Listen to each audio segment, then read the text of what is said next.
ओम नमः शिवाय। जय शिवाय। हर हर महादेव। भक्तजनों, आज हम आपको सुनाने वाले हैं प्रदोष व्रत कथा, जो कि आज 9 फरवरी 2025 को है। तो भक्तजनों, श्रद्धा से एवं सप्रेम कथा को संपूर्ण सुनिएगा और हमारे महादेव की असीम कृपा प्राप्त करिएगा।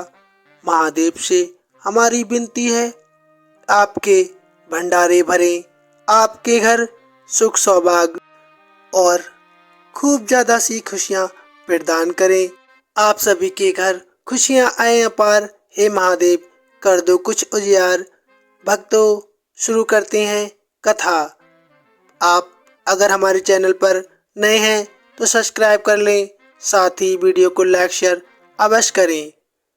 आइए भक्तों, शुरू करते हैं। एक ग्राम में अति दीन ब्राह्मण निवास करता था।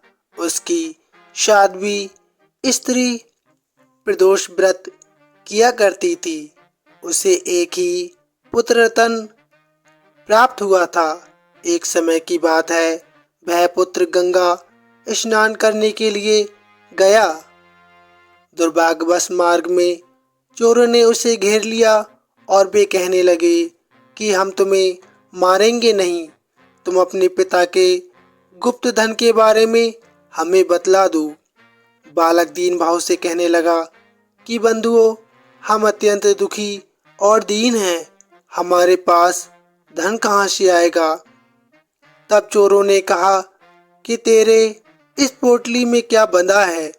बालक ने निसंकोच कहा कि मेरी माँ ने मेरे लिए रोटियां दी हैं। ये सुनकर चोरों ने अपने साथियों से कहा कि साथियों, ये बहुत ही दीन दुखी मनुष्य है, अतः हमें किसी और को लूटेंगे। इतना कहकर चोरों ने उस बालक को जाने दिया। बालक वहां से चलते हुए एक नगर में पहुंचा। नगर के पास एक बरगद का पेड़ था। वह बालक उसी बरगद के वृक्ष की छाया में सो गया।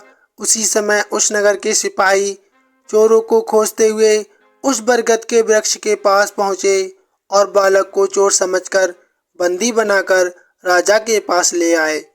राजा ने उसे कारावास में बंद करवा दिया। ब्राह्मणी का लड़का जब घर नहीं लौटा, तब उसे अपने पुत्र की बहुत चिंता होने लगी। भक्तों, अगले दिन प्रदोष व्रत था। ब्राह्मणी ने प्रदोष व्रत सच्ची निष्ठा और सच्ची भावना से भगवान शंकर को मन ही मन अपने पुत्र की कुशलता की प्रार्थना के लिए करने लगी। भगवान शंकर ने उस ब्राह्मणी की प्रार्थना स्वीकार कर ली।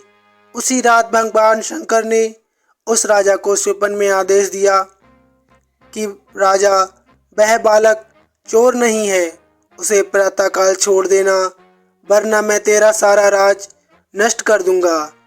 प्रातःकाल राजा ने शिव जी की आज्ञा अनुसार उस बालक को कारावास से मुक्त कर दिया। बालक ने अपनी सारी कहानी राजा को सुनाई। राजा ने अपने सिपाहियों को उस बालक के घर भेजा और उसके माता पिता को राज दरबार में बुलवाया। उसके माता पिता बहुत ही भयभीत थे। राजा ने उन्हें भयभीत देखकर कहा, आप भयभीत ना हो, आपका बालक निर्दोष है। राजा ने ब्राह्मण को 5 गांव दान में दे दिए, जिससे कि वे सुखी पूर्वक रहने लगे और अपना जीवन व्यतीत करने लगे। इस तरह ब्राह्मण आनंद से रहने लगा। शिव जी की दया से उसकी दरिद्रता दूर हो गई। अतः जो भी मनुष्य रवि प्रदोष व्रत को करता है, वह कथा को संपूर्णता सुनता है, वह सुखपूर्वक और निरोगी होकर अपना पूर्ण जीवन व्यतीत करता है और अंतकाल में भगवान शिव की शरण प्राप्त करता है। तो ऐसी अनमोल कथा को सुनने के बाद भक्तों, प्रेम से जयकारा लगाइए, हर हर महादेव। धन्यवाद।